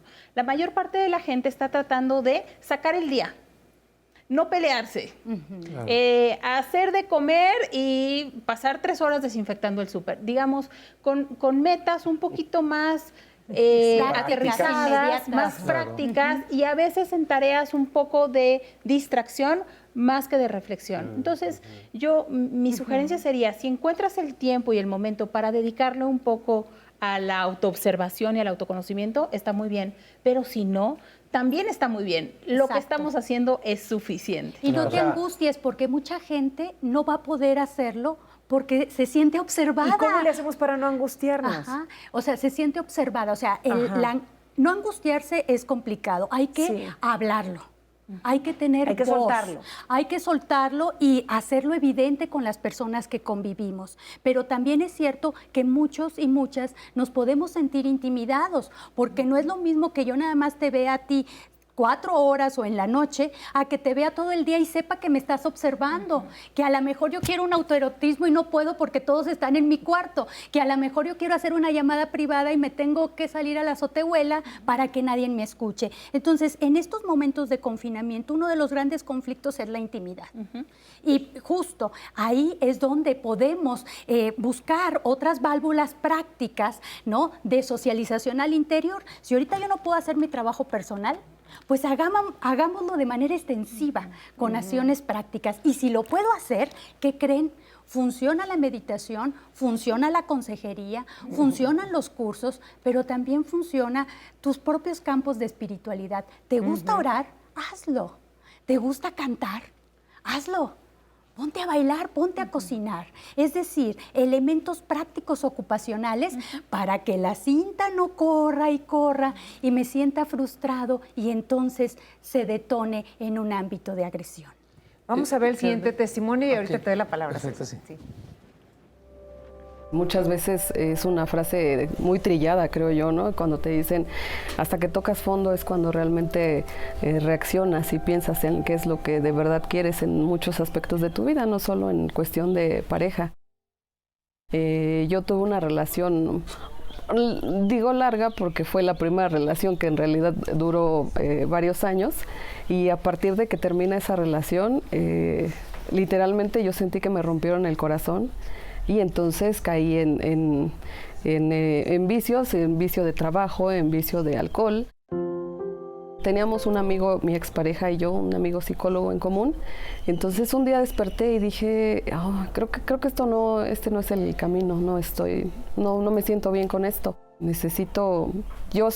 Siento de verdad que necesito ayuda porque yo sola no puedo con esto. Este dolor principalmente que sentía en el pecho era muy fuerte, ¿no? Era así como muy complicado de poder trabajarlo yo sola. Me recomienda una amiga que le daba terapia a él. Entonces empiezo a ir con ella, empezamos a platicar de esta relación que fue la que detonó todo, y de pronto me doy cuenta que se abrieron muchas heridas cuando se terminó esa relación. Se abrió la herida del abandono, mi papá nos abandonó cuando nosotros éramos pequeños. Empecé primero por eso, por sanar las heridas, y ha sido un trabajo constante, no es algo que piensas, ya acabó. También me di cuenta de otro rollo muy fuerte que es, yo siempre soy muy entregada en mi trabajo, en mi familia, en mis amigos y todo, y entonces eso también permitía abusos en el trabajo, abusos en la familia, abusos con los amigos. Entonces, sí, todo es una cadena de rollos que traes y que si no arreglas, pues en realidad tu vida no va a fluir como quieres que fluya, ¿no? He tenido 3 terapeutas que han sido, la verdad, que son esta base en la que yo pude cimentar mi crecimiento y mi autoconocimiento, ¿no? Te puedo decir que soy una mujer muy feliz. Encontré una pareja a mi medida y la encontré en el momento justo, en el momento adecuado, pero es un trabajar de todos los días. Este rollo del autoconocimiento, la verdad es que yo creo que no, a veces no se le da el valor y la importancia que debe tener, ¿no? Creo que sí deberíamos trabajar mucho más en nosotros mismos que en tratar de ser complacientes, ya sea en un trabajo, en una relación, en todos lados, ¿no? Siempre, y no es que sea egoísta, siempre debes pensar en ti, porque cuando tú te das una calidad de amor a ti mismo, es la misma calidad de amor o de servicio que puedes darle a los demás. Muchísimas gracias, Aeda, por compartirnos su testimonio. Creo que lo ha ido explicando de una manera muy clara de cómo ella fue evolucionando a raíz de las exparejas, de las experiencias que tuvo, y ahora ha encontrado una persona con la cual se siente muy cómoda y ha formado una familia. Entonces, elegimos pareja conforme nos vamos sintiendo bien, entonces elegimos una buena pareja porque nos sentimos bien con nosotros mismos. Sí, eso me parece que es bien importante. Quisiera rezar un poquito porque hace un momento hiciste una pregunta muy importante, que es ¿cómo le hacemos para no angustiarnos? A ver, no vamos a tomar un medicamento. La angustia es normal. En estos momentos que estamos viviendo, la angustia y la ansiedad va a aparecernos porque no estamos viviendo un momento fácil. Entonces, sí dejar que no decir que fluya, dejarnos vivir por el momento que estamos viviendo. Si es angustioso, está bien.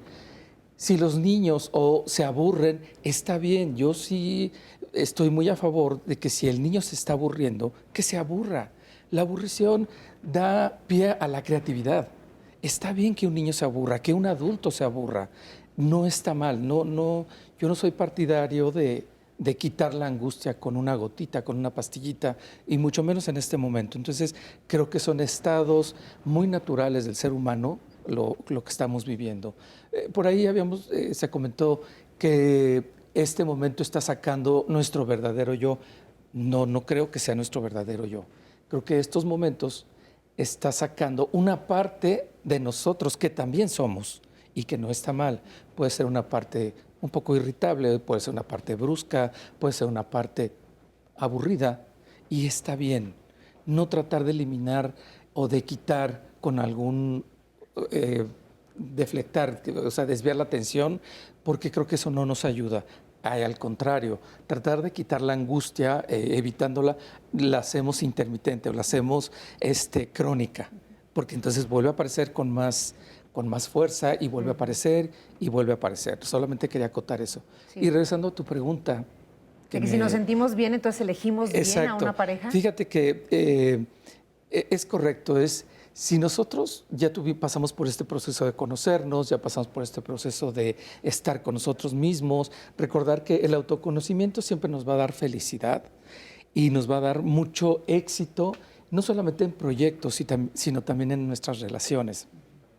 Ahora ya sé esto y por ahí he escuchado últimamente que entonces ya estás en otra onda vibratoria y en otra energía y mágicamente te va a llegar la persona.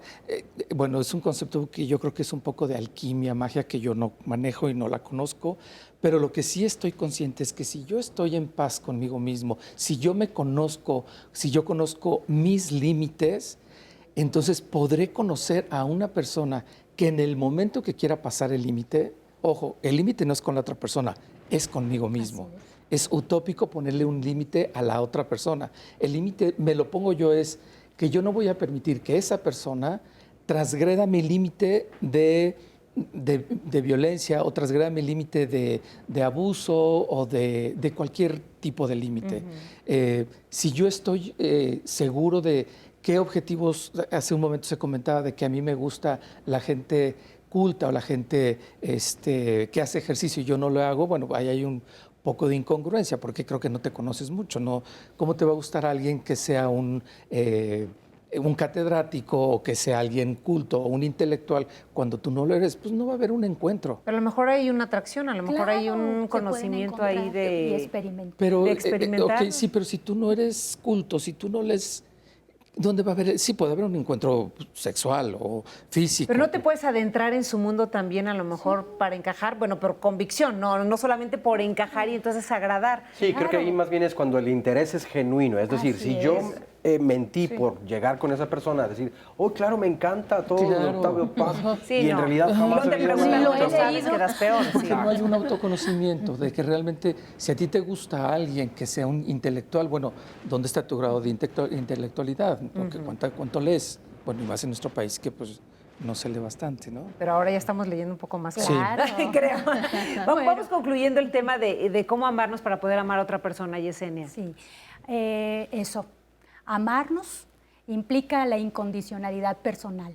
Démonos la oportunidad de compartir con el otro la potencialización de la solidaridad, pero también de generar confianza para nuestro desarrollo de nuestra identidad y potencializar mejores relaciones propositivas con los otros y con nuestra pareja.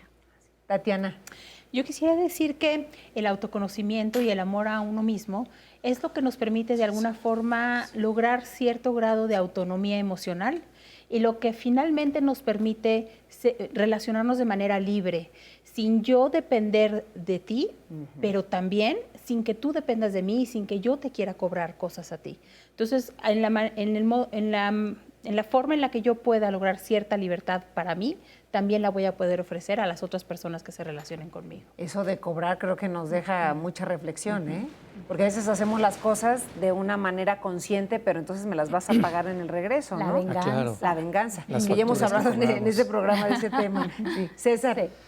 Sí, cuando tenemos la valentía de enfrentarnos a nuestros miedos y a nuestros temores, creo que viene un autoconocimiento de nosotros y creo que esto nos libera y nos da la pauta para poder acercarnos al otro o a la otra desde esta autenticidad para generar empatía.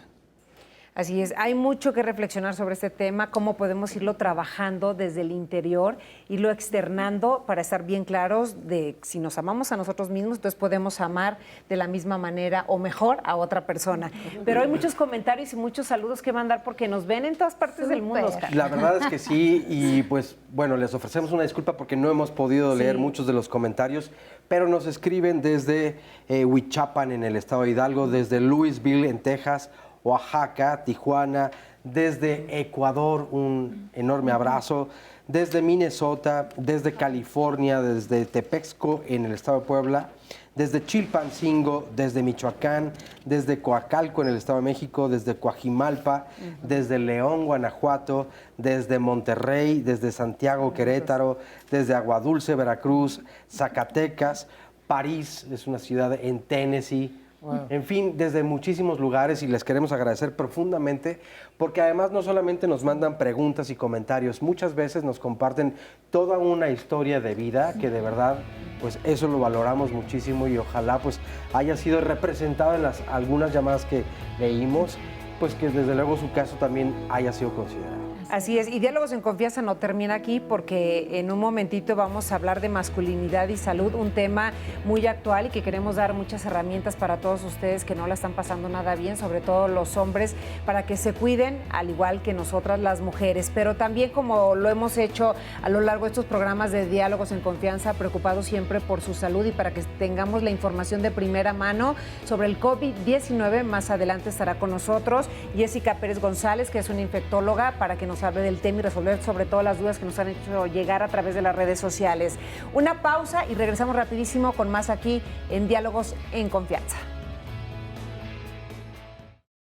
Continuamos aquí en Diálogos en Confianza y como bien les había comentado hace un momento, vamos a hablar de masculinidad y salud y me da mucho gusto que nos acompañe José Alfredo Cruz Lugo, comunicador, educador popular, coordinador de la red Men Engage Latinoamérica, especialista en género y masculinidades, director del Círculo Abierto para Hombres. Bienvenido, gracias por estar con nosotros. Gracias, Carmen, Oscar, un gusto como siempre. Igualmente, y bueno, creo que es importantísimo, por eso te invitamos para hablar de este tema de masculinidades y salud, porque los hombres han estado participando mucho en este programa, también hay muchas dudas sobre la salud y bueno, se cree que los hombres se descuidan más en este aspecto de la salud, que no se cuidan, que no van al doctor, que ante cualquier síntoma prefieren quedarse en casa, tomar quizá algunos remedios caseros y demás. ¿Cómo está afectando la salud de los hombres en este aspecto? Bueno, no está muy lejos la interpretación que nos regalas de los estudios y de las aproximaciones que ya teníamos en torno a la conducta de los masculinos asociada a la salud. Un querido colega, maestro Beno de Keyser, ya nos había anunciado que la forma como vivíamos la masculinidad, cómo construíamos nuestra identidad, era un factor de riesgo de la salud. Es decir, recordando a otra teórica, Badinter, por ejemplo, sostiene que los hombres construimos nuestra identidad en contraposición a tres figuras. Una de ellas es ser mujer, la otra es ser homosexual y la otra es ser niño. Es decir, no voy a querer parecer ninguna de estas aproximaciones. Entonces haré todo lo necesario que me alejen para reafirmarme de estas figuras. Y como el cuidado está asociado a la construcción del ser mujer, me alejaré del cuidado, de la protección y de la salud. Eso potencialmente nos pone en riesgo permanentemente. Evidentemente esa es la labor que construye el machismo ante el autocuidado. Y además hay un concepto, o hay conceptos como por ejemplo el del metrosexual, que excedía en sus cuidados y que comenzó a separársele de... Sí, bueno, eres hombre o eres heterosexual, pero con cuidados que no son tan comunes. ¿Son todo este tipo de cosas las que nos van alejando entonces de una salud mucho más adecuada? Es bien interesante porque los paradigmas se están transformando. Uno de ellos está asociado a la belleza, a la estética. Entonces se abrió un mercado para ofrecer cremas, lociones, productos que de alguna manera promovieran el cuidado desde la estética para los masculinos. Carmen hace ratito dijo que nos estaban viendo muchos hombres por las mañanas y es que el paradigma también se transformó. Diálogos era un programa visto por las mujeres amas de casa, pero como el ámbito de incidencia se ha transformado, es decir, ahora estamos en confinamiento, los hombres tenemos cierto tiempo para poder estar sujetos frente a la exposición de la televisión. Y estos nuevos paradigmas también tendrían que llevarnos a resignificar la manera como nos vinculamos y cómo nos cuidamos. Sin embargo, lo único que estamos atendiendo, digamos que son prácticas de consumo en lo estético, en los productos y no necesariamente de cuidado en lo relacional. Que fíjate, yo creo que nada más ahí hay un punto aparte. Hoy en día la tecnología nos permite muchas cosas. El cuidado no tiene que ver solamente con lo estético o evidentemente lo físico, también la parte emocional o mental. Diálogos en Confianza, sí, se tenía pensado, es un programa que ven las mujeres.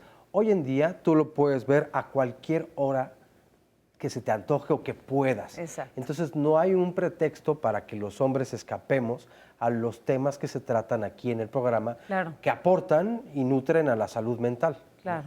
Ahí Que me- cada vez están participando más. A mí me encanta cómo lo nombras porque efectivamente la salud, el bienestar son un estado no solamente de ausencia o de carencia de enfermedad, sino de bienestar físico, psicológico y emocional. Entonces, el hecho que estos contenidos estén disponibles en las redes sociales y que si no los puedes ver en la transmisión en vivo, los puedes cachar posteriormente hasta antes de irte a dormir, de alguna manera nos permiten estar en más contacto. Pero estamos en más contacto hacia afuera, en el mundo virtual, en las relaciones interpersonales, no en un contacto interno, que es verdaderamente el desafío en la construcción de la identidad masculina, la revisión intrapersonal, un clavado hacia qué es lo que me está pasando frente a esta ¿Y situación de cómo miedo. pudieran ir haciendo esta revisión? Bueno, primero es la conciencia. Una Ajá. vez que lo paso por la conciencia y entonces me lo planteo como una posibilidad, pudiera estar el inicio de este entramado.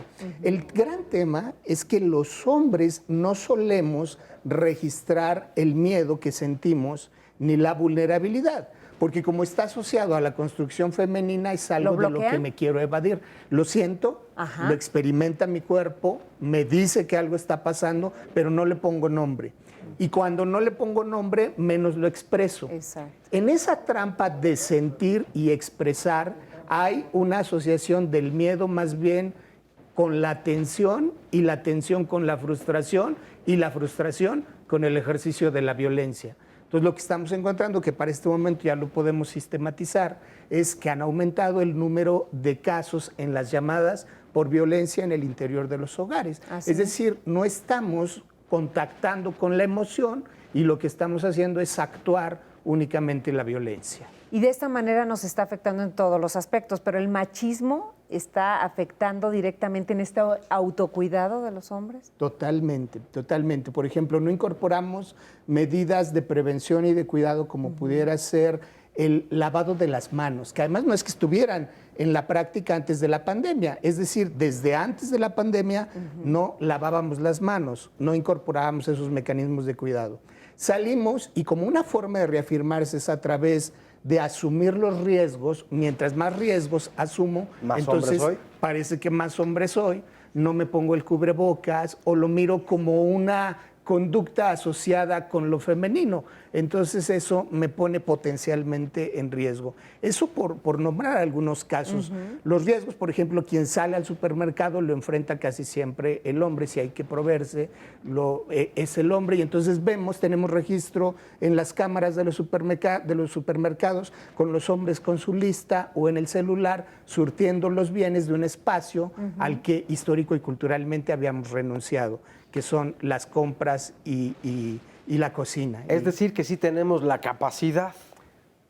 Sí, no nacimos impedidos de ninguna forma para realizar todo este tipo de actividades. Y a mí me parece interesantísimo cómo lo nombras, porque en todo caso lo que desarrollamos fue una inhabilidad, como un analfabetismo en lo emocional y un analfabetismo, como cierta torpeza que en todo caso se convierte en privilegio, porque como yo no voy al mercado, entonces mejor ve tú, y la torpeza me otorga ese lugar de alguna manera de privilegio donde me desmarco del cuidado y de la protección desde la resignificación. No quiero decir con esto que el hombre que trabaja en el ámbito público no cuide, también cuida y también protege, pero lo que está asociado a lo doméstico genera como cierta vergüenza en la exposición. ¿Qué se debe cambiar en este momento en cuanto piensan los hombres con respecto a su salud? ¿Qué es lo que deben cambiar? O no sé si llamarle como cambio, o qué deben hacer consciente antes que otra cosa para poder transformar estas ideas. Bueno, yo lo pondría desde dos miradas, Carmen. Es decir, la mirada del género como categoría de análisis es importante para poder entender lo que nos está pasando, pero no es la única. También necesitamos mirar otro tipo de factores como lo social, como la raza, como la etnia, como el grupo de edad. Y desde ese lugar pareciera que todos estamos en el mismo mar, viviendo la misma tempestad, pero no todos estamos sobre la misma embarcación. Hay quien mira la tormenta desde la ventana en su camarote y hay quien tiene que construir una balsa con mucha creatividad y con pocos recursos frente al mismo temporal. Entonces hay que mirar que aquellos hombres que de alguna manera tengan asegurado su ingreso también van a tener acceso para garantizar mejores condiciones de salud. ¿Y los que no? Pero hay otros que están en condiciones de hacinamiento, Exacto. con la angustia, no he trabajado, voy a tener trabajo en junio, al regresar, ¿cómo? Y en medio de eso, con mucha creatividad, con mucho compromiso y con mucha constancia, también tengo que cuidarme. Entonces, habrá que hacer recomendaciones en el cambio de conductas, pero también habrá que exigir que los estados se responsabilicen de garantizar la integridad de todos sus integrantes. Y esto lo tenemos que construir desde la incidencia en las políticas públicas y desde la modificación de las conductas a través de campañas y recomendaciones, porque ¿a qué hora va a jugar el señor con el agobio y la tensión que tiene para comer? Claro. Oye, y rápidamente, hay varios aspectos a los que nos negamos masculinamente por historia. El cuidado de la salud, la convivencia con las mujeres y las actividades de género que han sido derogadas a solamente ellas. Hoy lo peor que podemos ver que nos ha pasado es que nos está convirtiendo en personas más completas. Sí, curiosamente lo peor que nos podía haber pasado, que era la pandemia, nos ha tenido que llevar a reorganizarnos y tener conciencia de algunos conceptos que antes más bien tocaban la indiferencia. Uno de ellos son las redes, la importancia de organizarse colectivamente, porque lo único que nos va a salvar es el cuidado colectivo. Y esta forma de reorganizarnos nos plantea ya un imaginario de a qué vamos a regresar, es decir, activar economías centradas, por ejemplo, como lo hacían los pueblos originarios, en el trueque, ¿no? En redes de poder acompañarnos, qué tengo yo y qué pongo para el bien común, cosas que antes sonaban como utopías, pero que hoy día pudieran ser la única forma de salvarnos transitando y trascendiendo la adversidad que estamos viviendo. Muy bien, José Alfredo, muchas gracias por venir a hablarnos de este tema. Como siempre, un placer, Carmen, Oscar, muchísimas gracias a ustedes. Igualmente. Y ahora le damos la bienvenida a la doctora Jessica Pérez González, médica internista e infectóloga de adultos. Gracias por estar nuevamente con nosotros. Muchísimas gracias por la invitación. Pues para dar lectura a las dudas que está teniendo nuestro público acerca del COVID-19, por aquí alguien nos pregunta cuáles son los síntomas del virus. Yo sé que se han dicho una y otra vez, pero creo que es importante reiterarlo. Dice, soy una persona de 81 años y no tengo la facilidad de los aparatos de tecnología, es de Hidalgo. Ok, sí es especialmente importante en las personas mayores porque son justamente la población que puede tener síntomas atípicos. En una población joven es muy frecuente que se presente con fiebre, ¿no? Pero también hemos visto otros síntomas, hemos visto tos generalmente sin expectoración. Ahorita en realidad cualquier síntoma respiratorio lo podríamos atribuir en cierta medida al coronavirus, porque finalmente es lo más frecuente que estamos viviendo en este momento. En las personas mayores habría que tener muchísima precaución en aquellos que empiezan a presentar desorientación, por ejemplo, ¿no? O sea, hay personas que empiezan, los adultos mayores generalmente cuando tienen procesos infecciosos disminuyen su reactividad a los estímulos externos. Entonces empiezan a estar hiporreactivos, empiezan a dormir más, empiezan a lo mejor a olvidar algunas cosas o incluso a verse pues sí, desorientados, ¿no? En algunos casos pueden presentar caídas. Si son adultos mayores que están acompañados por personas, tendrían que vigilar que su estado de salud no cambie de un momento a otro y también su estado mental. Eso podría ser diferente en un adulto mayor, además de todos los síntomas que ya hemos comentado, fiebre, dolor de cabeza, dolor de articulaciones, muchísimo cansancio, etcétera. Oye, y a propósito de esta desorientación, si alguien vive con alguna demencia, ¿puede complicar entonces el panorama? Sí, por supuesto. De hecho, cualquier enfermedad infecciosa, ¿no? En este momento estamos centrándonos mucho al coronavirus porque finalmente es lo que estamos viviendo, pero es importante que cualquier enfermedad infecciosa en un adulto mayor que tiene demencia o en una persona que tiene un problema de demencia lo puede agravar.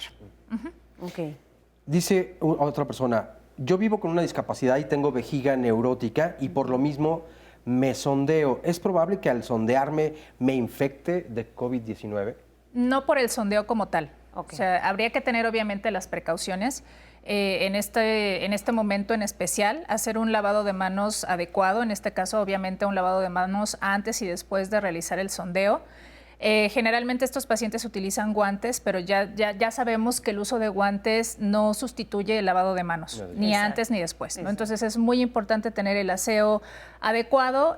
Cuando compren los insumos que utilizan para hacer este sondeo, es importante limpiarlos con una solución con un poquito de cloro para que no tengan esta contaminación y con eso no habría alguna situación específica que haga que solamente por el sondeo pueda tener esta infección. ¿Qué tan útil es el factor de transferencia para el COVID-19? Bueno, el factor de transferencia ha sido utilizado para algunas enfermedades, pensando en que, o con el racional de que el factor de transferencia podría ayudar a incrementar las defensas. Pero es muy importante que todo el público sepa que la generación de defensas no es con un solo factor. ¿Sí me explico? O sea, tiene que ver con muchas cosas, desde la alimentación, desde el dormir bien, desde el si tener una enfermedad crónica pero está controlada, ¿no? Entonces, el factor de transferencia por sí solo no va a generar una subida de defensas. Entonces, mucho cuidado. Lo recomendable es mantenerse saludable con los otros, no los suben otros factores. de la noche a la mañana las Exactamente, defensas. además. O sea, es un proceso del día a día, de hábitos también saludables. Justamente de hábitos saludables, exacto. Entonces, es mucho mejor tener hábitos saludables que utilizar un solo medicamento para tratar de subir defensas. Dentro de esta pandemia ha habido muchos mitos que hemos escuchado o leído por aquí y por allá. ¿Qué tan cierto es que el COVID-19 es una pandemia mal atendida y que se trata de una especie de trombosis? Hay algunas dudas. Sí, bueno, en realidad esta es una enfermedad nueva, ¿no? Como ya les he dicho. Entonces, estamos aprendiendo los médicos día a día. Estamos viendo diferentes manifestaciones clínicas, no nos podemos quedar solamente en que produce fiebre, no nos podemos quedar solamente en que produce dolor de cabeza. En algunos pacientes que llegan a presentar formas graves, se ha visto que además de presentar los síntomas respiratorios, unas de las complicaciones son justamente trombosis, o sea, es decir, tienen infartos cerebrales, infartos cardíacos, sobre todo hablando de personas que ya tienen alguna predisposición, o sea, personas que tienen enfermedades cardíacas previas. No quiere decir que sea una pandemia mal controlada y que por eso se estén presentando trombosis. Quiere decir que hay un rango de manifestaciones sumamente amplio que estamos aprendiendo día con día y que sí, una de las manifestaciones puede ser trombosis, pero afortunadamente no en todas las personas que lo padecen. Ok, aquí un televidente dice, padezco desde hace más de 15 años de hipotiroidismo controlado con levotiroxina. ¿Sí? ¿Soy susceptible a contagio por COVID? No, en realidad, más que la población general. Se trata de una enfermedad crónica, pero controlada. No tendría por qué tener un mayor riesgo que cualquier otra persona que no padece hipotiroidismo controlado. ¿Cómo diferenciar el COVID del dengue? Bueno, el dengue es una enfermedad transmitida por vector. Entonces, primero que nada, es una enfermedad que es más frecuente en los lugares en donde está el mosquito que justamente transmite esta infección, ¿no? Generalmente esto es en climas tropicales. Sí se llega a presentar en la ciudad, pero es mucho menos frecuente, ¿no? Entonces, ahorita aquí, dentro de la Ciudad de México, yo veo un paciente que tiene fiebre y lo primero que voy a pensar por la situación que estamos viviendo es COVID, ¿no? Ahora si me dice, tengo el antecedente de haber viajado a un lugar, me picaron los mosquitos, tengo fiebre y además otros síntomas que diferencian al dengue es muchísimo dolor de cabeza por detrás de los ojos especialmente y también mucho dolor muscular, pero en sus formas más agresivas el dengue produce hemorragias, ¿no? Entonces digo, serían algunas distinciones, ¿no? Pero finalmente sí es más fácil hacerlo aquí que estamos viviendo una época de COVID, que hacerlo en un lugar donde están viviendo ambas epidemias al mismo tiempo. Que también es estacional y justamente estamos entrando Exactamente. Entonces, en algunas ciudades de la República que tienen un clima que promueve la transmisión de dengue, sí podría ser difícil hacer una distinción. Ok. ¿Después de cuántos días se pueden presentar los síntomas de haber estado en contacto con un paciente de COVID-19? Lo más frecuente es después de 5 días. Eso es lo más frecuente, ojo, que también aquí hemos visto que puede ser desde 2 días después de haber estado en contacto estrecho, que contacto estrecho significa un contacto cercano de menos de 1 metro con una persona infectada y por lo menos más de 20 minutos, ¿no? Ese sería lo que se considera un contacto estrecho. Por supuesto, se va modificando si la persona traía o no cubrebocas, si yo traía o no cubrebocas, si me lavé o no las manos, etcétera. Pero sí, puede ser 5 días es lo más frecuente, sin embargo, estamos considerando un periodo desde los 2 días hasta los 10 e incluso en algunos casos 14 días, que es la razón por la cual se hace este aislamiento de 14 días en las personas infectadas. Para las niñas y los niños que necesitan vacunarse durante este periodo, ¿qué es lo más recomendable? Que no lo hagan, esperarse a que pase todo esto. Claro. Sí, incluso este brote de sarampión que tenemos, no hay que esperarse, hay que llevarlos a vacunar. Sí. Hay áreas destinadas para el COVID, obviamente. Sí, por supuesto, vamos, ahorita hay que tomar las precauciones si vamos a llevar a cualquier persona a un centro de salud o a un hospital. Las áreas están bien definidas, pero también habrá que pensar que hay personas que pueden tener síntomas leves y que a lo mejor no piensan que tengan COVID y te podrías contagiar, ¿no? Entonces hay que tomar las precauciones siempre, pero es muy importante vacunar a los niños porque justamente estamos ahorita ante otro problema sumamente importante que es el sarampión. Okay. Esta situación de la pandemia le ha provocado a la persona que nos escribió crisis asmáticas. ¿Qué puede hacer? Me parece que en este caso las crisis asmáticas podrían estar más en relación con los cambios de clima que hay, ¿no? Con a lo mejor el incremento en estos ataques alérgicos que está presentando la gente. No necesariamente es asociado al COVID. El COVID no produce una exacerbación del asma. Yo creo que más bien tiene que ver con algo ambiental, que es lo que tiene que hacer, ponerse en contacto con su médico. El médico que habitualmente ve el problema de asma es el neumólogo o en su defecto un internista para que pueda controlarle y hacer ajuste de sus medicamentos. Y tratar de bajar el estrés. Y tratar de bajar el estrés, ¿no? Tampoco pensar que, es decir, como lo hemos repetido muchas veces, no todos los síntomas que yo tengo son asociados a COVID. Pero finalmente, como estamos viviendo esta situación, todo me parece que podría ser. Nos cuestionamos muchas veces. Así es. Nos comparte Karina, aquí en Ecatepec hay personas que no hacen caso porque dicen que el coronavirus no existe, que es un invento. ¿Qué les podemos decir para que hagan entonces conciencia?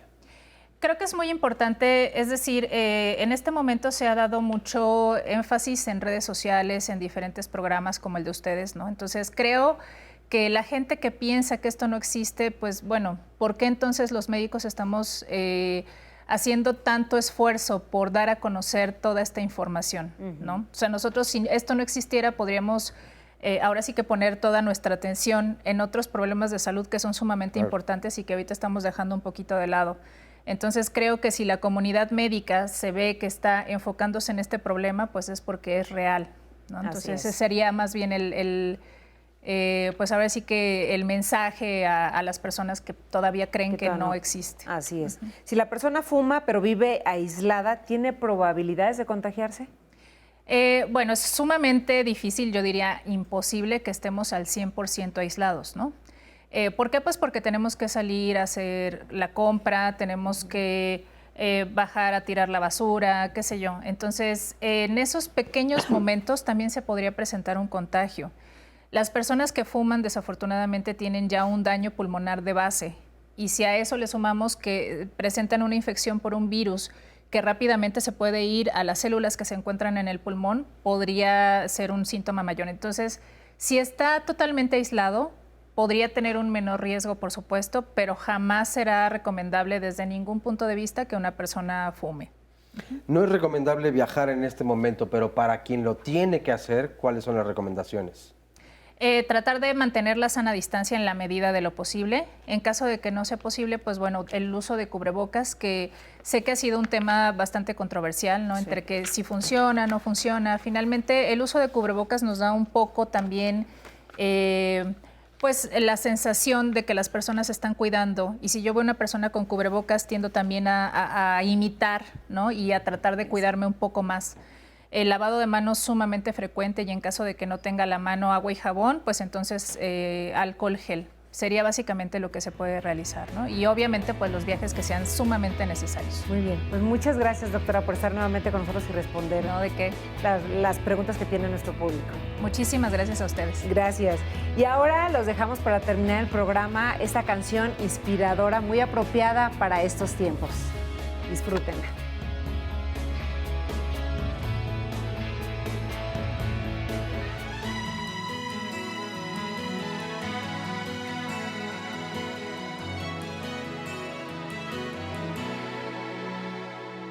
El miedo de hoy mañana será templanza, el llanto será esperanza y evolución. Estamos en pausa pero el amor avanza, en tiempos desoladores por dentro nos crecen flores y compasión. Esto pasará, esto pasará. Tenemos el cielo intacto y la tormenta terminará. Esto pasará, esto pasará. Es solo cuestión de tiempo, la música del silencio renacerá. Esto pasará, esto pasará. Lo que hoy es incertidumbre será sonrisa y se acabará este ciclo de oscuridad. Mañana se irán los muros, vendrá la brisa y ya nunca olvidaremos que cada segundo es una oportunidad. Esto pasará, esto pasará. Tenemos el cielo intacto y la tormenta terminará. Esto pasará, esto pasará. Es solo cuestión de tiempo, la música del silencio renacerá. Mi corazón ardiendo como espigas en la sierra, la tierra